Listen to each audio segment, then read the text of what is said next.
campo 1, jogo 3. As reservas do sub-20 do Fluminense, 4-0 Brasil deu esse jogo 3.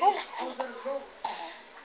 Estava também para você, olha, o Ramires fez o primeiro depois do lançamento do Fernandinho, 1-0, lembrando que o primeiro tempo de titular só tinha o Paulinho Campos. Hernandes fez o segundo, e na segunda etapa o Paulinho saiu, entrou o Bernardo, o William balançou as redes, e o gol foi do Jô, 4-0 Brasil. A entrevista coletiva de hoje foi com o Henrique e o Oscar, contestado antes do jogo de estreia do Brasil na Copa do Mundo, falou sobre a relação de confiança entre ele e Felipão. Vamos ouvir. Foi tranquilo, o Felipão confia em mim, não é de agora, confia em mim faz tempo e essa confiança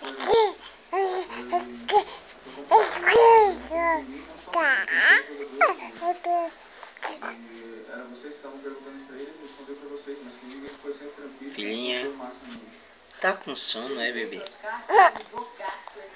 Tá com sono, é? E olha, amanhã tem treino pela manhã e à tarde precisa ir barco pra Fortaleza, porque lá Kombi, terça-feira tem Brasil e México. Boa tarde pra você. Tá com sono, é, filhinha?